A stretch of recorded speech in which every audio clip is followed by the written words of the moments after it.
నీళ్ళు లోకం రకరకాల పేర్లు పెట్టింది. త్రాగుబోతని, తిరుగుబోతని, జూదగాడని, రసనపరుడని, దేశదిమ్మరని, ఇలాంటి పేర్లన్నీ లోకం ఇచ్చింది. కానీ దేవుడికి నువ్వెవరో తెలుసా? నీ జీవితాన్ని ఎవరు మార్చలేకపోయారు కదా. అంత చీకటి అలమతించింది కదా. తండ్రి ఇంటికి దూరం అయిపోయావు. తండ్రి అని పిలవటానికి లేదు. దేశస్థుని చెంత చేరిపోయా.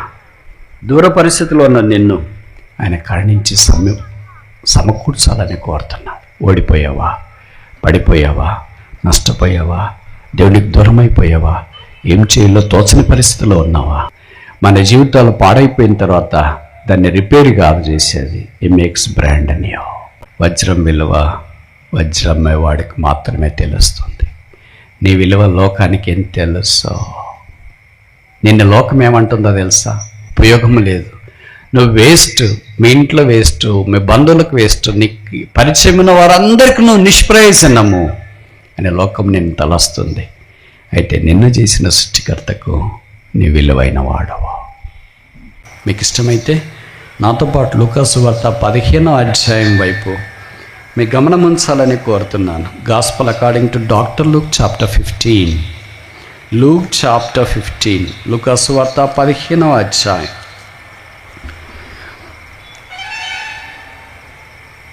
వర్స్ 11 and 12, 11వ వచనం 12వ వచనం. మరియు ఆయన ఇట్లనెను, ఒక మనుషునికి 2 కుమారులు ఉండరి. వారిలో చిన్నవాడు, తండ్రి, ఆస్తిలో నాకు వచ్చు భాగమేమని తన తండ్రిని అడగా, అతడు వారికి తన ఆస్తిని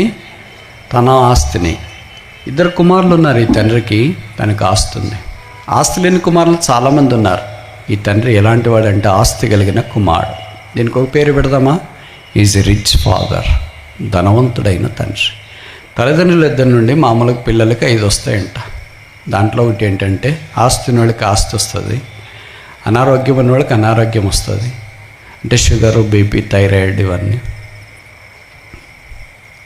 పేదరికం ఉన్న వాళ్ళకి అప్పులు కూడా వస్తాయి. తండ్రి ఆస్తి తీసుకుంటారు కనుక తండ్రి అప్పులు కూడా వాళ్ళలోనికి బహుశా జమ అవుతాయి.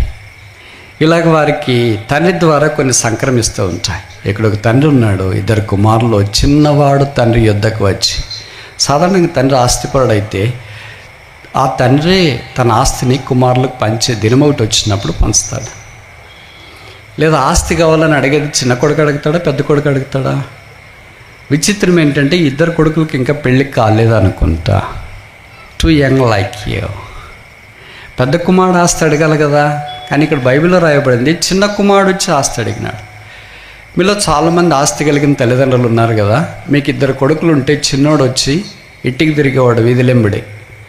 ఏదో బాగుపడి అమెరికాలో ఉండేవాడు వచ్చి ఆస్తి అడిగితే అర్థమంది. కానీ వీధుల్లో ఎయిర్ ఫోర్స్లో తిరిగేవాడు వచ్చి ఆస్తి అంటే ఏ తండ్రి అయినా వెంటనే ఇస్తాడా?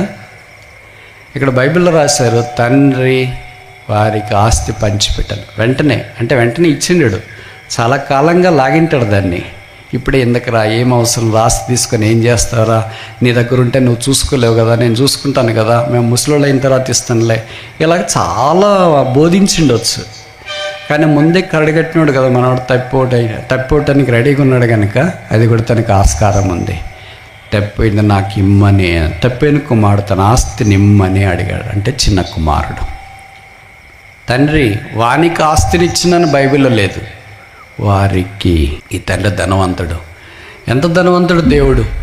మార్చి వచ్చిందంటే మీలో కొంతమంది ఉద్యోగం చేసేవారికి ఫామ్ 16 అనే ఇన్కమ్ ట్యాక్స్ ఒకటి ఉంటుంది. ఎంత ఇన్కమ్ ట్యాక్స్ కట్టాలా అంటే కొన్నిసార్లు ఆ ఫామ్ ఫిలప్ చేసేటప్పుడు భయం వేస్తుంది.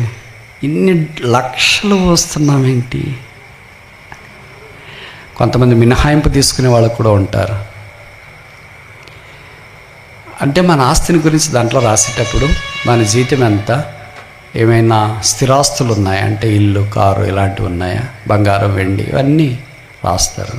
రాయాలనుకున్నవాళ్ళు లేదనుకున్నవాళ్ళు. గవర్నమెంట్ ఉద్యోగస్తులకు తప్పదు కదా, వారు ఉద్యోగాలు మాత్రమే రాస్తుంటారు. ఒకవేళ యేసుప్రభు దగ్గరికి వచ్చి లేదా దేవుడి దగ్గరికి వచ్చి మీరు కూడా ఫామ్ 16 ఫిలప్ చేయాలండి, మార్చి కదా ఇన్కమ్ ట్యాక్స్ సబ్మిట్ చేయాలంటే ఎన్ని రాయాలా? ఎన్ని ఇళ్ళు ఉన్నాయని రాయాలా? ఎంత ఆస్తి ఉందని రాయాలా? ఎంత బంగారం ఉందని రాయాలా? వజ్ర వైడూర్య మరకత మాణిక్య నీళ్ళ కెంపులు ఎన్ని ఉన్నాయని రాయాలా? మనకైతే ఒకటో రెండో ప్లాట్లు ఉంటాయి కనుక ఇక్కడ ఒకటి హైదరాబాద్లో ఒకటి అని రాస్తాము. దేవుడు అన్నాడు, భూమి నాది, ఆకాశం నాది, సముద్రం నాది, అందులోని జలచరాలన్నీ నావే, కొండ మీదున్న పశువులన్నీ నావే అన్నాడు. ఇవన్నీ ఎవరు లెక్క కడతారు? ఏ ఆడిటర్ ఉన్నాడు? మీ ఊర్లో ఉన్నాడా? ప్రపంచంలో ఉన్నారా? దేవుని ఆస్తిని లెక్కగట్టే ఆడిటర్ ఎక్కడున్నాడు? భూమి మీద 70% నీళ్లు, సముద్రం నీళ్లు ఉన్నాయి. కేవలం 30% మాత్రమే మన్ను కనిపిస్తుంది. ఈ 30% మన్నులో దేవుని ఆస్తి, 70% సముద్రంలో దేవుని ఆస్తి ఏ మనుషుడు లెక్కించగలడు? అందుకే ఆ దేవుడు అంత ధనవంతుడు. ఎంత ధనవంతుడు అంటే కొన్ని విషయాలు నేను మీకు చెప్పడానికి ప్రయత్నం చేస్తా. మీలో కొంతమంది ధనవంతులుగా ఉన్నారు కదా, మీ దగ్గర బంగారము వెళ్ళగలిగినవన్నీ ఉన్నాయనుకోండి, డైమండ్ లాంటివి. ఎవరైనా వాటిని ఇంట్లో చెత్తబుట్టెలో పడేసి ఇక్కడికి వచ్చినారా? ఎవరు రారు. అలాగ వాటిని ఎక్కడ ఉంచుతారంటే యూజువల్గా లాకర్లో ఉంచుతారు. చాలా భద్రంగా బీరువాలో వాటిని దాచుకోవటానికి ప్రయత్నం చేస్తారు. అలాగే నిరుపయోగమైన దాన్ని బయటపడేస్తారు. ఉదాహరణకి వాడిన చెప్పులు ఉన్నాయనుకో, ఇల్లు ఊడ్చే చీపురు ఉందనుకో, పాత బట్టలు ఉన్నాయి, డోర్ మ్యాట్ ఉందనుకో, అవన్నీ బయటపడేసి వస్తాం. ఈ మీటింగ్కి వచ్చినప్పుడు బయటపడేస్తే ఎవరన్నా మన ఇంట్లో వాళ్ళు అంటారేమో, ఏదో కుక్కలు వచ్చి తీసుకెళ్తాయంటే తీసుకుపోనులే, కొత్తదన్న కొనుక్కోవచ్చు అని అనుకుంటాం. చెప్పులు తీసుకెళ్ళండిలే, పొరక చీపురు తీసిపోతే తీసుకెళ్ళండిలే అంటే విలువ లేనివి బయటపడేస్తాం, విలువ ఉన్న లోపల పెడతాం. దేవుడి దృష్టికి విలువ భిన్నమైంది. మనకి ఏది విలువైందో అదే దేవుని దృష్టికి విలువ లేనిది, మనకి ఏది విలువ లేనిదో అదే దేవుని దృష్టికి విలువైంది. నేను ఇలాగ చెప్పడానికి ప్రయత్నం చేస్తా. మీకు తెలుసు కదా, మన భారతదేశంలోనే మధ్యప్రదేశ్ పన్నా రీజియన్లో వజ్రాలు దొరుకుతాయి. అంతెందుకు ఆంధ్రప్రదేశ్లో అనంతపురం జిల్లాలో వజ్రకరూరు అన్న ఒక ఊరు ఉంటుంది. దాని పేరే వజ్రకరూరు. అంటే వజ్రాలు ఎలాగ దొరుకుతాయంటే మీ ఊర్లో రాళ్ళు ఎలాగ దొరుకుతాయో, బొగ్గ ఎలాగ దొరుకుతుందో అంత క్వాంటిటీస్లో కాదు, అలాగ మైనింగ్ చేస్తే దొరుకుతా అంటారు. కర్నూలు జిల్లాలో కొన్ని స్థలాలు ఉన్నాయి, దుగ్గిలి, పగిడిరాయి, మధ్యప్రదేశ్ అని. తొలకరి వర్షాలు పడినప్పుడు కొంతమంది వజ్రాన్వేషణ చేసేవారు ఆ పొలాలకు వెళ్ళి వజ్రాలను ఎతుకుతూ ఉంటారు. రాళ్ళే వలే ఉంటాయి, అవి తీసుకుంటారు.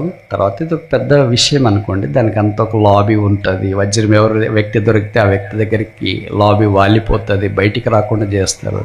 దిస్ డిఫరెంట్ ఇష్యూ అన్నీ చెల్లిపోతుంటాయి మామూలు. ఇప్పుడు నేను చెప్పదలుచుకున్నది ఏంటంటే, వజ్రాలు భూమిలో పడేసే వాళ్ళని ఏమంటాము? బంగారం ఎక్కడ దొరుకుతుంది? కేజీఎఫ్, కోలార్ గోల్డ్ ఫీల్డ్స్, కర్ణాటకలో. ఇవన్నీ బయట భూమి మీద పడేసేవాడిని ఏమంటాం?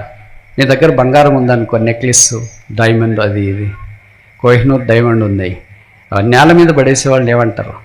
నీకు మెంటలా? దాన్ని భద్రంగా దాచుకునే వాళ్ళని ఏమంటారు? తెలివైన వాళ్ళమ్మా. ఉన్న సంపద అంతా మూడో కంటికి కనపడకోకుండా దాచుకుని, కొంతమంది భర్తకు కూడా కనపడుకోకుండా వాళ్ళ బీరువాల్లో వాళ్ళ బట్టల్లోనే పెట్టుకుని ఉంటారు బంగారం. ఎతుకుతా ఉంటే బీరువాల్లో భర్త వెనక నుండి అంటాడు, అక్కడ నుండి ద్వారా నుండి, ఏంటి ఎతుకుతున్నావంటే, ఏం లేదులే, కనిపించలేదు, ఏదో ఒకటి పాన్ కార్డు, ఆధార్ కార్డు, అందుకే ఎతుకుతున్నానా, వచ్చేలాగా సర్దేసింటారు. అంటే బంగారం అంత జాగ్రత్తగా పెట్టుకుంటారు, ఎందుకంటే విలువైంది. మీకు దేవుడికి అది విలువ లేనిది, అందుకే భూమి మీద పడేసాడు. ఇప్పుడు చెప్పండి, దేవుడు ఎంత ధనవంతుడు? వజ్రాలు భూమి మీద పడేసిన వాడు ఎంత ధనవంతుడు? బంగారం భూమిలో పడేసిన వాడు ఎంత ధనవంతుడు? కాపర్ భూమి మీద పడేసిన వాడు ఎంత ధనవంతుడు? ప్లాటినం భూమి మీద పడేసిన వాడు ఎంత ధనవంతుడు? గ్రాఫైట్ భూమి మీద పడేసిన వాడు ఎంత ధనవంతుడు?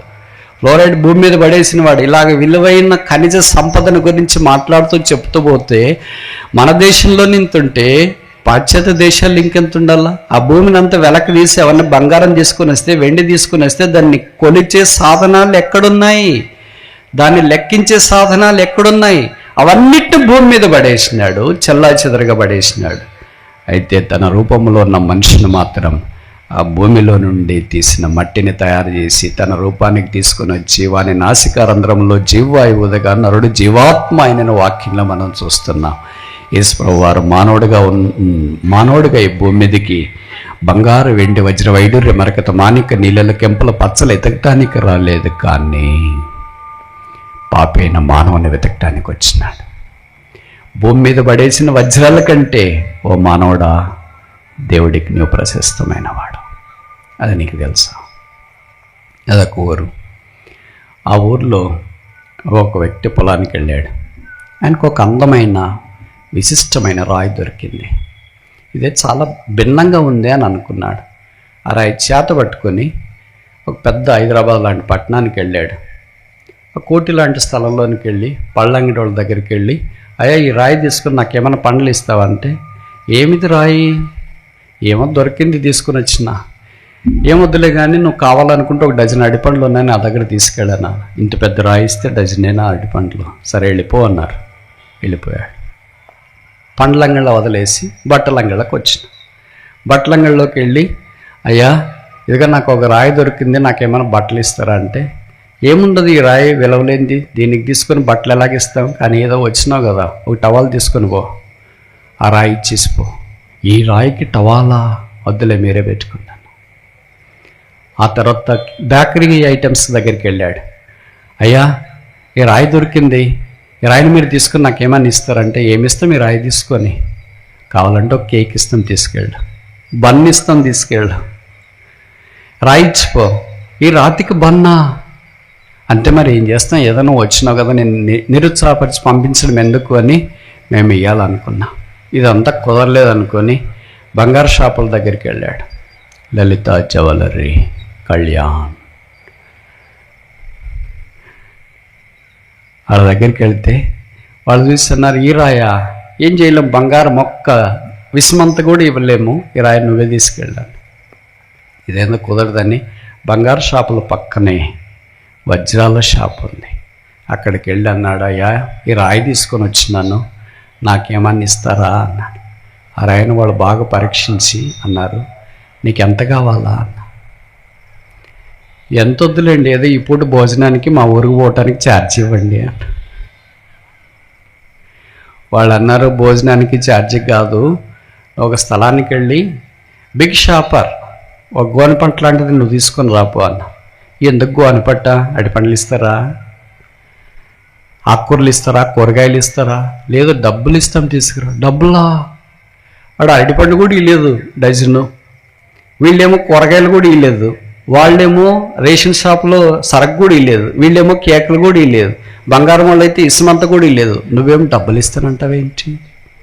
అవును, ఇది ఆషామాష రాయి కాదు, ఇది వజ్రం. ఎవరికి తెలుసు దా రాయి విలువ? బజార్లో పండ్లు అమ్మేవాడికి తెలియదు, బజార్లో కూరగాయలు అమ్మేవాళ్ళకి తెలియదు, బజార్లో బట్టలు అమ్మేవాళ్ళకి తెలియదు, బజార్లో బేకరీ ఐటమ్స్ అమ్మేవాళ్ళకి తెలియదు, బజార్లో విలువైన వస్తువులు అమ్మేవాళ్ళకి తెలియదు. వజ్రం విలువ వజ్రం అమ్మేవాడికి మాత్రమే తెలుస్తుంది. నీ విలువ లోకానికి ఏం తెలుసో? నిన్న లోకం ఏమంటుందో తెలుసా? ఉపయోగం లేదు, నువ్వు వేస్ట్, మీ ఇంట్లో వేస్ట్, మీ బంధువులకు వేస్ట్, నీకు పరిచయమైన వారందరికీ నువ్వు నిష్ప్రయోజనము అనే లోకం నిన్ను తలస్తుంది. అయితే నిన్ను చేసిన సృష్టికర్తకు నీ విలువైన వాడవు. నీ విలువ అసమానం, నీ విలువను లెక్క కట్టలేరు. నీ విలువ నిత్యత్వము కొరకైంది, నీ విలువ ఊహించలేనిది, నీ విలువ గొప్పది. అలాంటి విలువ కలిగిన నీవు ఈ తండ్రిని రక్షకుడిగా స్వీకరించి జీవించాలని యేసు కోరుచున్నాడు. బైబిల్లో రాయబడిన ఈ తండ్రి ఆస్తిమంతుడు. మన దగ్గరికి వస్తే మనం కూడా దేవుణ్ణి విడిచి దూరంగా వెళ్ళటానికి ఇష్టపడినా, నా ప్రాణం నాకు ఇచ్చి, నా జీవితం నాకు ఇచ్చి, నా బ్రతుకు నాది. కొంతమంది అంటారు కదా, బీటెక్ అది చదువుకున్న వాళ్ళు, ఎందుకంటే అంతకంటే ఎక్కువ ఇంగ్లీష్ రాదు కనుక అదే అంటారు. This is my life, I want to spend this life as I like. ఇది నా జీవితం, నాకు ఇష్టం వచ్చినట్లు నేను జీవిస్తా. నాకు ఇష్టం వచ్చినట్లుగా నా జీవితంతో జీవించే హక్కు నాకు లేదా? నీకు లేదని మీ నాన్నగారు అమ్మగారు చెప్తారు, అడుగు. నీకు లేదని నిన్ను చేసిన సృష్టికర్త చెప్తాడు, అడుగు. ఆయన పేరే యేసుక్రీస్తు ప్రభు. ఈ చిన్న కుమారుడు తండ్రి దగ్గర ఆస్తి తీసుకున్నాడు. బైబిల్లో రాయబడింది, వాడు దూర దేశమునకు వెళ్ళాను. అంటే వేరే దేశం వెళ్ళిపోయాడు. అదే ఊర్లో ఉంటే వాళ్ళు ఒకళ్ళు చూసి మా నాన్నగారికి అన్నగారికి చెప్పేస్తారేమో, బంధువులకు చెప్తే వాళ్ళ మర్యాద కూడా పోతుంది, మళ్ళీ నేను రాకపోతే చాలా ఇబ్బంది ఏమో అని నాకు అనుమానం వస్తుంది. వీసా ఎలాగ అప్లై చేసినాడు? ఏ దేశానికి ఎట్లా వీసా ఇచ్చినారు? నేను అనుకుంటా వీసా ఆన్ అరైవల్ ఉన్న దేశాలకు బహుశా వెళ్ళినాడేమో. అందుకనే తేలిగ్గా వెళ్ళొచ్చని డబ్బులన్నీ మూట కట్టుకొని దూరదేశానికి వెళ్ళిపోయాడు. వెళ్ళిపోయిన తర్వాత ఇంక మనోడు ఫుల్ ఫ్రీడమ్. మీరు అనుకుంటారు కదా, పాశ్చాత్య దేశాలకు వెళ్తే మా వాడు చెడిపోతాడు బ్రదర్ అని. కరెక్ట్గా చెడిపోయాడు. ఇక్కడ బైబిల్లో వాడు కూడా వెళ్ళిన వెంటనే ఎవరు తగిలారు? స్నేహితులు తగిలారు. వాళ్ళతో పరిచయం ఏర్పడింది. తర్వాత కానికార్యాలు చేయడం అనేది పూనుకున్నారు. దుర్వ్యాపారం చేయడం అనేది ఆలోచించినారు. ఉన్న డబ్బంతా, పెద్దలకు సామెత చెప్తారు కదా, కూర్చొని తింటే కొండైనా కరిగిపోతుందంట. హిమాలయ కొండైనా కరిగిపోతుంది కూర్చొని తింటే. తన దగ్గర ఉన్న డబ్బంతా పెట్టుకొని కూర్చొని తిన్నాడు, కరిగిపోయింది. అప్పుడే కరెక్ట్ ఏది జరగకూడదు అది జరిగింది. ఏంటంటే ఆ దేశంలో కరువు రాగా ఆయనకు ఆహారం లేదు, ఇంటికి రాలేడు, అక్కడ ఉండలేడు. మధ్యలో శాండ్విచ్ అయ్యాడు. చాలామందికి ఇదే జరుగుతుంది. ఆ శాండ్విచ్ అయ్యేదాకా, అంటే మధ్యలో బంధించబడేదాకా, ఒక వక్క అడకత్తెరలో బంధించబడేదాకా దాని యొక్క స్పష్టతలోనికి రాలేదు. అలాగే ఒక మనుషుడు అడకత్తెరలో బంధించబడిపోతాడు. ముందుకెళ్ళలేడు, వెనక్కి వెళ్ళలేడు, ఎక్కడి వైపు వెళ్ళలేడు, ఎడం వైపు వెళ్ళలేడు. ఇలాగ బంధించబడిన మానవుని దేవుడు విడిపించడం కొరకు వచ్చినాడని బంధించబడిన వానికి ఆలస్యంగా అర్థమవుతుంది. అదే విషాదకరమైన సంగతి. ఇప్పుడు ఈ బంధించబడిన వ్యక్తి ఏం చేయాలో దిక్కుదోచక ఆ దేశస్థులలో ఒకని చెంత చేరెను. వాడు పందుల మేపే పని ఆయనకు అప్పగించిన. అంటే పందులు యజమాని దగ్గరికి వెళ్ళాడు. అంటే చేయవలసిన పని చేయకుండా చేయకూడని పని చేయటానికి ఆ వ్యక్తి వెళ్ళినట్లు వాక్యంలో మనము గమనిస్తున్నాం. దాని ద్వారా ఎంతో నష్టపోయాడు. పందుల కంపు, పందుల వాసన, పందుల యొక్క భాష కూడా బహుశా అదే నేర్చుకున్నాడేమో. మాట్లాడినా కూడా అదే సౌండ్ వస్తుందేమో, తిరిగినా అలాగే తిరుగుతున్నాడేమో. అయితే every dog have its own day అంటాం కదా, ప్రతి కుక్కకు ఒక దినం వస్తుందని ఈ వ్యక్తికి కూడా ఒక దినం వచ్చింది. ఇప్పుడు అనుకున్నాడు, నా తండ్రి, ఇంట్లో ఉన్న ఆయన తండ్రి, దూరదేశం వెళుతున్న తండ్రి, పందుల దగ్గరికి వెళ్ళిన తండ్రి, తండ్రి బిడ్డతో మారదు, తండ్రి మనసు మారదు, తండ్రి సంబోధన మారదు. అందుకే కుమారుడేమనుకున్నాడు, అక్కడ ఉన్నాయనా అని చెప్పలే, పెద్ద అయినా అని చెప్పలే, మా నాయన అని చెప్పలేదు, నా తండ్రి, మై ఫాదర్. నా తండ్రి ఇంటి అనేక మంది దాసులు, ఆహారం సమృద్ధిగా ఉంది. దాసులు అన్నకు కాదు, అంటే సామాన్యమైన వారికి కూడా ఆహారం సమృద్ధిగా ఉంది. నేనైతే ఇక్కడ ఆకలికి చచ్చిపోతున్నాను. చచ్చే స్థితిలోనికి వచ్చాడు. బ్రతికిన స్థితిలో నుండి చచ్చే స్థితిలోనికి తండ్రి యొక్క సన్నిధిలో నుండి దాటిపోయిన ప్రతి ఒక్కరికి జరిగే సంభవం ఇది. అయితే ఇప్పుడు ఒక ఆలోచన వచ్చింది, నేను తిరిగి ఇక్కడి నుండి లేచి నా తండ్రి దగ్గరికి వెళ్ళాలని అనుకున్నాడు. బైబిల్లో రాయబడిన మాట చూడండి, లూకా సువార్త 15వ అధ్యాయం, లూక్ చాప్టర్ 15. లూకా సువార్త 15వ అధ్యాయం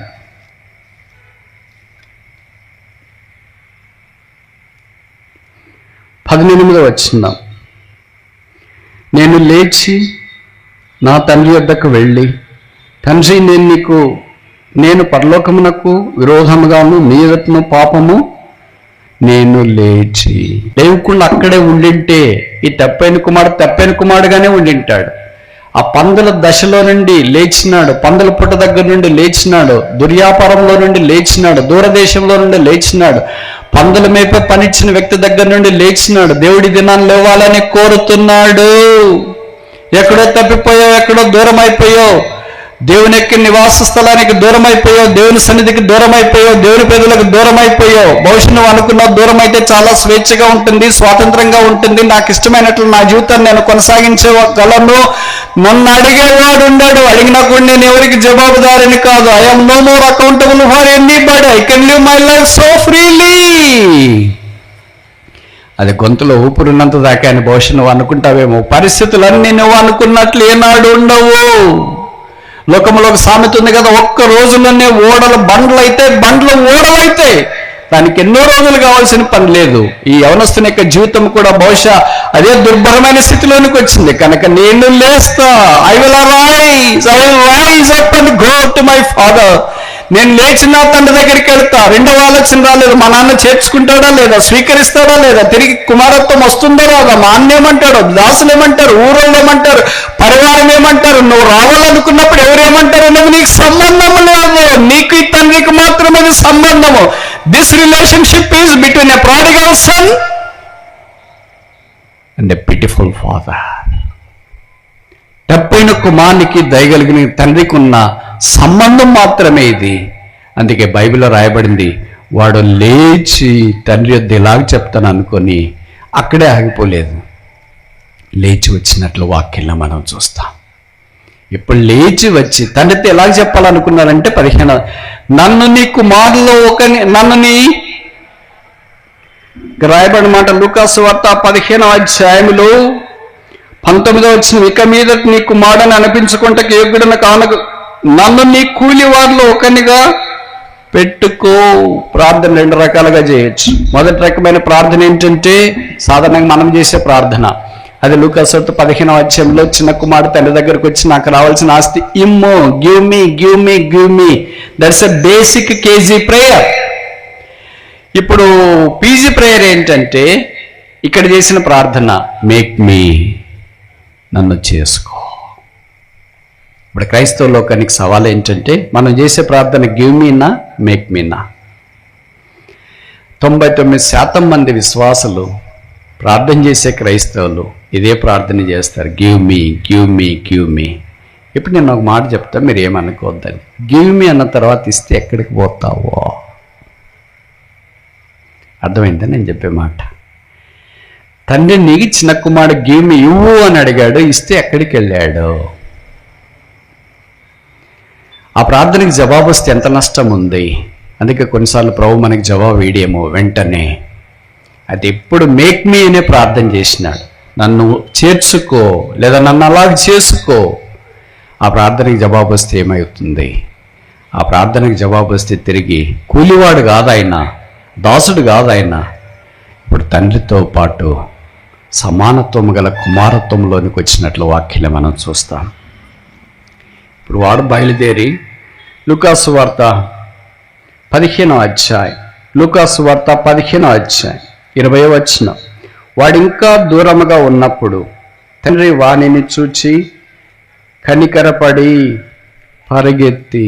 తండ్రి వాణిని చూచి, ఇప్పుడు చూడండి మీ ఊర్లో ఎవరో ఒకళ్ళు వస్తుంటారు అనుకో, తండ్రి ఆ వ్యక్తిని ఎలా చూస్తాడు? ఎంతో మంది దారిబడి వస్తుంటారు కదా. భవిష్యత్ తండ్రి లోపలికి వెళ్ళకుండా బయటే ఉన్నాడేమో ప్రతి ఉదయం నుండి సాయంకాలం దాకా. ఉదయం సూర్యుడు ఆరంభించే కొలది సూర్యుడు ముగించేదాకా లేదా అస్తమించేదాకా బయటే ఎదురు చూస్తున్నాడేమో. ఎవరన్నా వచ్చి అడుగుతారు, ఏంటండి బయట కూర్చున్నారంటే, కొడుకు లేడండి, వెళ్ళిపోయాడు, వస్తాడేమో అని ఎదురు చూస్తున్నాను. మరే మీకు పిచ్చా? ఎన్నేళ్ళు అయిపోయింది ఇలాగా? ఏదో మొదటి రోజు, మొదటి వారం, మొదటి మాసం, మొదటి సంవత్సరం అంటే ఎదురు చూడొచ్చు. ఇన్నేళ్ళు అయిపోయింది, ఇంక వాడు ఇంటికి కిందకి వస్తాడండి, వచ్చేవాడంటే ఎప్పుడు వచ్చింటాడు, రానివాడు కనుక అసలు రాకుండా ఆగిపోయాడు అని ఇరుగు పొరుగు ఎన్ని మాటలు అన్నారు. కానీ తండ్రిలో కుమారుని కొరకైన మమకారం, ప్రేమ తగ్గిపోలేదు. వాడు ఇంకా దూరంగా ఉన్నప్పుడు చూచినాడు. తండ్రి కళ్ళు చూస్తాయి, వేరే వాళ్ళ కళ్ళు అయితే శపిస్తాయేమో. అందుకే వాడు ఇంకా దూరంగా ఉన్నప్పుడు తండ్రి పరిగెత్తుకొని పోయాడు. బైబిల్లో దేవుడు పరిగెత్తిన స్థలాలు 2. మొదటిది పాత నిబంధన యెషయా 6లో, రెండోది కొత్త నిబంధన లూకాసు వార్త 15లో.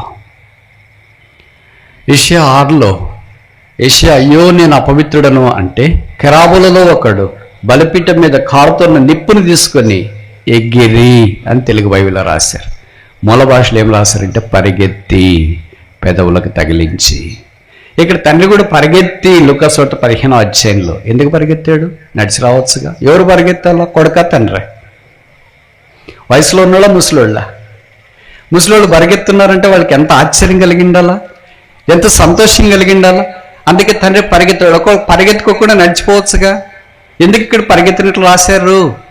ఒకళ్ళు నడిచిపోతే ఈయనకేమో అనుకుందంటే దగ్గరకు వచ్చిన తర్వాత నన్ను చూసి కుమారుడు మళ్ళీ స్కిప్ అవుతాడేమో, తెప్పోయినోడు అంత బాగా రాలేడేమో, మనసు మార్చుకుంటాడేమో, మళ్ళా మిస్ అయిపోతాడేమో, స్నేహితులు ఎవరన్నా కలుస్తారేమో, ఎవరు మా ఊర్లో నా కుమారుని కలవక మునిపే నేనే వెళ్ళి కలవాలా ఆయన పరిగెత్తిపోతుంటే ఇరుగు పొరుగంతా చూస్తున్నారు. ఏం పరిగెత్తిపోతాడు? రోజు కూర్చునేవాడు పరిగెత్తున్నాడు. ఎందుకన్నా పరిగెత్తున్నా నో ఆన్సర్.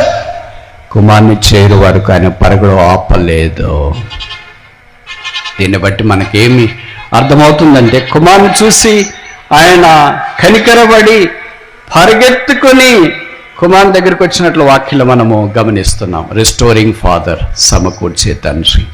ఎవరైనా తండ్రి దగ్గరికి, దేవుడి దగ్గరికి, యేసు దగ్గరికి రావాలని కోరితే ఆయన పరిగెత్తి నీ దగ్గరికి వస్తాడు. బహుశా 2-3 కారణాలు ఉండొచ్చు. మొదటిది ఏంటంటే నువ్వు మళ్ళా మనసు మార్చుకొని వెనక్కిపోతావేమో, అందుకే పరిగెత్తి వస్తాడు. రెండవది ఏంటంటే నిన్ను చూచిన ప్రేమ తన్మయత్వములో నడిచొస్తే కుదరదని పరిగెత్తి వస్తాడేమో. ఇలా పరిగెత్తిచ్చే వాళ్ళు ఎవరున్నారు? తప్పిపోయిన నీవు పరిగెత్తి రావాలా, కానీ ఎదురు చూస్తున్న తండ్రి పరిగెత్తి వస్తున్నాడు, సమకూర్చుకునే తండ్రి. మూడోది చూస్తామా? లూకాసు వార్త 15వ అధ్యాయం 20వ వచనం. లూకా 15:20. ఆ తర్వాత వరుస, వాని మెడ మీద పడి ముద్దు పెట్టుకొనెను. మెడ మీద ముద్దు. ఈ వాక్యం ద్వారా మనకు అర్థం చేసుకునే సంగతి ఏంటంటే దేవుడు ఈ కుమారుణ్ణి స్వీకరించాలని కోరినాడు. మెడ మీద ముద్దు పెట్టుకుంటా రిసీవింగ్ ఫాదర్ అని జ్ఞాపకం చేస్తుంది. మీలో కొంతమందికి తెలుసు కదా, బైబిల్లో కొన్ని స్థలాలలో ముద్దును గురించి ప్రస్తావించబడింది. నుదుటి మీద ముద్దు పెట్టుకుంటే అభినందన. మీ కొడుకో కూతురు జిఆర్ఈ నోట్ ఆఫ్ ఎల్లో నీట్ క్లియర్ చేసినారనుకో, మంచి ర్యాంక్తో మమ్మీ అని నీ దగ్గరికి వచ్చిన వెంటనే నీ మనసంతా ఒక్కసారిగా ద్రవీభవించిపోయి నుదుటి మీద ముద్దు పెట్టుకుంటాం. ఐ కంగ్రాచులేట్ యూ, అభినందన. నుదుటి మీద ముద్దు అభినందన, మెడ మీద ముద్దు అంగీకారం, చేతి మీద ముద్దు అభిమానం, కాళ్ళ మీద ముద్దు ఆరాధన, చెక్కిళ్ళ మీద ముద్దు ఆనందం. ఈ ముద్దు ఇస్కరియోతు ముద్దుగా అప్పగించే ముద్దది, కిస్ ఆఫ్ బెత్షాయ. ఇక్కడున్న తండ్రి మెడ మీద పడి ముద్దు పెట్టుకున్నాడంటే అర్థం ఏంటంటే నేను నిన్ను స్వీకరిస్తున్నాను. You are no more a prodigal son, you are my son. ఇప్పుడు నా తిరిగి వచ్చిన కుమారుడు. ఎంత కంపు కొట్టే వారిని ముద్దు పెట్టుకోవటానికి ఇష్టపడతారా? పందులతో ఉన్న వాడి దగ్గరికి ఎవరైనా పోయి ముద్దు పెట్టుకుంటారా? ఆయన ముద్దు పెట్టుకున్న ఒకటే, ఈ మాట అంటే ఏమనొద్దు, పందిని ముద్దు పెట్టుకుంటా కూడా ఒకటి. ఎందుకంటే అక్కడే ఉండి వచ్చాడు కదా, దాని లక్షణాలు దీనికి కనిపిస్తుంటాయి కదా. కొంతమంది అలాగే ఉంటారు, వాళ్ళకి జంతువులు అంటే ప్రాణం. ఈ పంది అంటే కూడా ఈయనకి ప్రాణమేమో. ఏ జంతువుతో ఉంటే ఆ జంతువు వాసన వస్తుందంటే వీళ్ళకి, అదే దానికి సంబంధించింది వస్తుందంట. మీకు కూడా అలాంటివి ఉంటే బహుశా అలాగ వస్తుందేమో. పక్కన దూరంగా ఉండండి. ఇప్పుడు పందులు పొట్టుతో ఉన్నాడు కనుక ఇంకా అదే వాసన వచ్చిందేమో. అయితే తండ్రి వాని మెడ మీద పడి ముద్దు పెట్టుకుని నన్ను వాక్యంలో మనం గమనిస్తున్నాం. ప్రభుకు స్తోత్రాలు. దేవుడు అంగీకరించేవాడు, రిసీవింగ్ ఫాదర్. ఆ తర్వాత జరిగింది ఏంటంటే 4 చూస్తాం. లూకాసు వార్త 15వ అధ్యాయం. Luke chapter 15. లూకాసు వార్త 15వ అధ్యాయం. లూకాసు వార్త 15వ అధ్యాయం. Luke chapter 15 22. అయితే తండ్రి తన దాసులను చూచి ప్రశస్త వస్త్రము త్వరగా తెచ్చి వీని కట్టి వీని చేతికి ఉంగరం పెట్టి పాదములకు చెప్పులు తొడిగించుడి, క్రొవ్విన దూడను తెచ్చి వధించుడి. Rewarding father. ఇవన్నీ బహుమానాలు. నాకు ఒక పూట భోజనం పెడితే చాలు, కూలివానిగా చేసుకుంటే చాలని తప్పని కుమారుడు తండ్రి దగ్గరికి వస్తే అవన్నీ తండ్రి మర్చిపోయి ఇప్పుడు చక్కటి స్నానం చేయించినాడు. స్నానం ఎన్ని రోజులైందో చేయక, ఇప్పుడు డో పెట్టినా కూడా క్లీన్ కాడు అనుకుంటా, హెడ్ అండ్ షోల్డర్ పెట్టినా కూడా క్లీన్ కాడు అనుకుంటా. ఇంక ఎన్నిసార్లు స్నానం చేశాడో. స్నానం చేసిన తర్వాత మంచి వస్త్రాలు తొడిగించినారు, ఉంగరం పెట్టినారు, చెప్పులు వేసిన. ఇప్పటిదాకా చెప్పులనే తెలియదు మనవాడు. కాళ్ళని కాయలు కలిసి పెయింటేమో, ఈ చేతులేమో ఆ పందుల దగ్గర అంతా తిరిగినాయి కదా. ఇప్పుడు దీనికి ఉంగరం వచ్చేసింది. ఇప్పుడు అంతా కొత్త brand new person. Rewarding father makes a prodigal sun a brand new person. బహుమానం ఇచ్చే తండ్రి తప్పిపోయిన కుమార్ని కొత్త రీతిలో తయారు చేయగలడు. మన జీవితాలు పాడైపోయిన తర్వాత దాన్ని రిపేర్ కాదు చేసేది. It makes brand new. కంపెనీకి ఇస్తే ఎలా కొత్తదిగా తయారు చేస్తారు. వేరే మనకు తెలిసిన వాళ్ళు అంటారు, ఈ కారు మీద కొత్తదా? లేదు, పాతదే, మేము ఇచ్చింటే మీ కంపెనీకి సర్వీసింగ్ చేసి ఇచ్చారు. అయ్యో, సర్వీసింగ్ ఇలాగ చేస్తారు. It looks so brand. ఎంతో బ్రాండెడ్గా, న్యూగా, కొత్తదిగా కనిపిస్తుంది. ఒక కంపెనీ మ్యానుఫ్యాక్చరరే లేదా ఒక కార్ మ్యానుఫ్యాక్చరరే తనకిచ్చిన కార్ని బ్రాండ్ నేమ్ కొరకు రిపేర్ చేసి దాన్ని కొత్తగా తయారు చేయగలిగితే, తన రూపంలో చేసుకున్న మానవుడు పడిపోయి, చెడిపోయి, పాడైపోయి, దూరం అయిపోయినప్పుడు దేవుని దగ్గరికి వచ్చిన తర్వాత దేవుడు వారిని బాగు చేయడా? బాగు చేస్తాడు. ఐదవది, ఆఖరిది ఇక్కడ రాయబడుతూ వచ్చింది, మనము సంతోషపడదాము. Rejoicing father. 5 రకాలైన తండ్రి యొక్క లక్షణాలు ఇక్కడ మనం చూస్తున్నాం. మొదటిది ఏంటంటే రిచ్ ఫాదర్, ధనవంతుడైన తండ్రి. రెండవది, ఈ వాక్యములో లూకాసు వార్త 15వ అధ్యాయంలో గ్రంథస్థం చేయబడిన మాట మనకు జ్ఞాపకం చేసుకుంటే రెస్టోరింగ్ ఫాదర్, సమకూర్చుకునే తండ్రి. మూడవది రిసీవింగ్ ఫాదర్, చేర్చుకునే తండ్రి. నాలుగవది వాక్యంలో రాయబడుతూ వచ్చింది రివార్డింగ్ ఫాదర్, తనకు ప్రతిఫలం ఇచ్చే తండ్రి.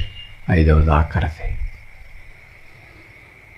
రిజాయిసింగ్ ఫాదర్, సంతోషించే తండ్రి. నువ్వు తిరిగి బాగుపడి వస్తే ఎవరు సంతోషిస్తారు తెలుసా? నీ తల్లిదండ్రులే సంతోషిస్తారు. యేసుప్రభువు వారు మనల్ని ప్రేమించి భూమి మీదకి వచ్చినాడు. చెడిపోయి దేవునికి దూరం అయిపోయిన మనల్ని తండ్రి ఇంటికి తీసుకెళ్ళటానికి ఇష్టపడ్డాడు. యోహాను 14లో రాయబడింది, నా తండ్రి ఇంట అనేక నివాసాలు ఉన్నాయి. తండ్రి ఇంటికి దూరం అయిపోయావు. తండ్రి అని పిలవటానికి లేదు. దేశస్థుని చెంత చేరిపోయా. దూర పరిస్థితిలో ఉన్న నిన్ను ఆయన కరుణించి సమకూర్చాలని కోరుతున్నాడు. ఓడిపోయావా? పడిపోయావా? నష్టపోయావా? దేవునికి దూరం అయిపోయావా? ఏం చేయాలో తోచని పరిస్థితిలో ఉన్నావా? యేసు నిన్ను ప్రేమిస్తున్నాడు. అందుకే మానవుడికి భూమి మీదకి దిగి వచ్చినాడు. మనుషుల కొరకై శిలువ మీదకి వెళ్ళాడు. ఆయన తల మీద ముళ్ళ కిరీటం, ముఖం మీద ఉమ్మి, చేతుల్లో మేకలు, దేహమంతా కొడదెబ్బలు, ప్రక్కలో బల్లెపోటు, ఆ శిలువలో రక్తము కార్చి ప్రాణాన్ని అప్పగించి చనిపోయి సమాధి చేయబడి తిరిగి 3వ దినాన్ని లేచి పరలోక స్థలంలో మహామహునికుడి పాశమున ఆసీనుడైనాడు. బైబిల్ సెలవిస్తుంది, యేసు రక్తం ప్రతి పాపము నుండి మనల్ని కడిగి పోతులుగా చేస్తుంది. నీ జీవితాన్ని ఎవరు మార్చలేకపోయారు కదా. అంత చీకటి అలమతించింది కదా. ఏం చేయాలో తోచని దుస్థితిలో ఉన్నావు కదా. నీ జీవితానికి నిరీక్షణ లేదనుకున్నావు కదా. ఈ సంవత్సరం కూడా ఉండనిమ్ము అని ఎవరో ప్రార్థన చేసినారు, తోటమల్లి లాంటి వాళ్ళు. ఈ సంవత్సరం కూడా ఉండనిచ్చినాడు. అందుకే ఇక్కడ దాకా వచ్చాం. ఆయన పేరే యేసు. ఆయన శాంతి, సమాధానం ఇచ్చేవాడు, నెమ్మది ఇచ్చేవాడు, ఆనందం ఇచ్చేవాడు, కన్నీరు తుడిచేవాడు, గాయాలు కట్టేవాడు, జీవితాన్ని మార్చేవాడు, పాపాన్ని క్షమించేవాడు, పరిశుద్ధపరిచేవాడు, పరిస్థితులను చక్కదిచ్చేవాడు, అన్నీ తన రూప ప్రకారం, ఇష్ట ప్రకారం చక్కగా సమకూర్చేవాడు. ఈ లోకాన్ని విడిచిపెడితే పరలోకానికి తీసుకెళ్ళేవాడు. ఇవన్నీ ఉచితం, యేసుక్రీస్తులో ఉచితం. ఆ యేసుకు నీ కుమారుడివే, నీ కుమార్తెవే. నువ్వు చెడిపోయినా, పాడైపోయినా, పతనమైపోయినా, తల్లి కుమారుడే, కూతురు కూతురే. వారెంత చెడిపోయినా కూడా వీడు నా కూతురు కాదని కోపంలో అన్నా, నా కొడుకు కాదని కోపంలో తిట్టినా వారు నిన్ను దాటిపోలేరు. నేను నా జీవితం ఒక వృత్తాంతం చెప్పి ముగించడానికి ప్రయత్నం చేస్తా. నేను రక్షణ లేదా ఆ దినాల్లో. అది రాయలసీమలో ఒక చిన్న గ్రామం, దాదాపు 1000 గడుపులు ఉన్న ఊరు. మా నాన్నగారు రెవెన్యూ డిపార్ట్మెంట్లో పనిచేసేవాళ్ళు. మా అమ్మ హోమ్ మేకర్. మేము 4 కుమారులము, కుమార్తె. అప్పుడు నేను 9వ తరగతి చదువుతున్న దినాల్లో మాదొక చిన్న ఇల్లు ఉండేది. మా నాన్నగారు ఆఫీస్కి వెళ్ళి ఇంటికి వస్తే తన డ్రెస్సు హ్యాంగర్కి తగిలించేవాడు. నాకెందుకో దుర్బుద్ధి పుట్టింది. ఆయన జోబులో నుండి ఓ 10 రూపాయలు దొంగలించి, అప్పుడు 10 రూపాయలు అంటే చాలా కాస్ట్లీ, చెప్పకుండా తీసుకుని నాకు అవసరమైంది ఏదో కొనుక్కున్నా. ఏం కొనుక్కున్నానో గుర్తులేదు. తర్వాత మా నాన్నగారు అది చూసినాడు, డబ్బులు లేవని. నేనే ఇంట్లో ఉండేది అప్పుడు, మా అన్నోళ్ళు ఎవరు లేరు కనుక నా మీదకే ఆయనకి అనుమానం వచ్చింది. మా అమ్మని అడిగినాడు, నువ్వు తీసుకున్నావా అని. వాళ్ళు తీసుకునేటప్పుడు చెప్తారు కదా ముందే పర్మిషన్. అలాగే నేను తీసుకోలేదే అంటే, సరే నేనే తీసుకున్నాను అన్నాడు. మా నాన్నగారు సాధారణంగా మాట్లాడు, యాక్షనే ఉంటుంది. అందుకే వచ్చిన తర్వాత నేను ఇంట్లోకి వస్తే స్కూల్లో నుండి డబ్బులు తీసుకున్నావురా అని అడగలేదు. ఒక పెద్ద చెంబు ఉంటే చెంబుతో ఇసిరినాడు. బాగా దెబ్బ తగిలింది. అదే పోడు మీ ఇంట్లో నుండి బయటికి వెళ్ళిపోయినా. మా ఊరికి అల్లంత దూరాన కొండలు ఉంటాయి.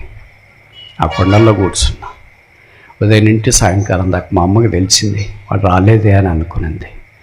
వీళ్ళు ఊర్లో వాళ్ళతో చెప్పి పంపించింది, రమ్మను ఇంటికి అని. నాకు వచ్చి వాళ్ళు చెప్పినారు, మీ అమ్మ రమ్మంటుంది రావాలంట. అబ్బో, మా అమ్మ రమ్మంటుంది కానీ మా నాయన ఉన్నాడా ఉన్నాడు అని చెప్పినారు. మళ్ళా కొడతారేమో ఇద్దరు కలిసి అనుకున్నా. అందుకే నేను రానులేని వాళ్ళతో మౌనంగా ఉండిపోయినా. అలాగ ఒక రోజు 2 రోజుల తర్వాత తల్లి హృదయం తల్లదిల్లుతుంది కదా, మా నాన్నకు మొత్తానికి కన్విన్స్ చేసి, భార్య చెప్తే వినని భర్త ఎవరన్నా ఇక్కడ ఉంటే చేయొద్దండి. ఎవరు లేరు, ఎక్కడా ఉండరు. మా అమ్మ చెప్పిందంట, వాడు ఏదో అవసరానికి తీసుకుని ఉంటాడులే, దాన్ని నువ్వు అంత సీరియస్గా తీసుకోవాల్సిన పని ఏముంది, మనం కొట్టాల్సిన పని ఏముంది, అడిగితే చెప్పింటాడు కదా అంటే, అట్లా చేయడం తప్పు కదా, అడగాలి కదా, ఎట్ట తీసుకుంటాడు వాడు, కొడితే కానీ మనకు అర్థం కదా. ఆయన వర్షన్ ఆయన చెప్పినాడు, ఈమె వర్షన్ ఈమె చెప్పింది. మొత్తానికి కూలింగ్ అయిపోయింది. మా నాన్న ఆఫీస్కి వెళ్ళిన తర్వాత మా అమ్మ రమ్మనింది. అది సాయంకాలం ఇంకా మా నాన్న రాలేదు.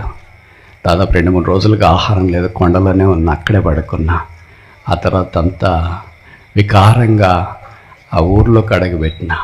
చాలా ఒక 20-30 ఇళ్ళు దాటితే తప్ప మా ఇల్లు రాదు. ఆ వీధిలో వస్తుంటే ఇరుగు పొరుగు నన్ను చూసినాడు, దొంగ వస్తున్నాడు నాకు వినపడేటట్లే అంటున్నా. నేను దగ్గరికి వచ్చిన తర్వాత మా అమ్మ అనింది, నా కన్న కొడుకు వస్తున్నాడు. నేను దొంగతనం చేశాను కనుక సమాజానికి దొంగ.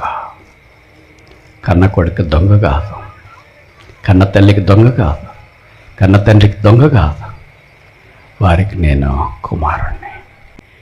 నీకు లోకం రకరకాల పేర్లు పెట్టింది, త్రాగుబోతని, తిరుగుబోతని, జూదగాడని, రసనపరుడని, దేశదిమ్మరని, ఇలాంటి పేర్లన్నీ లోకం ఇచ్చింది. కానీ దేవుడికి నువ్వెవరో తెలుసా?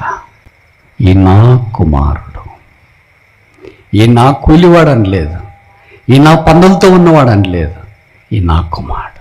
దగ్గరికి వస్తే ఆయన కుమారుడుగా కుమార్తెగా వస్తావు. నీ దుఃఖం నిట్టూరు పెగిలిపోతుంది. యేసుని పాపాలు క్షమించి జీవితాన్ని మారుస్తాడు. యేసుని కొత్త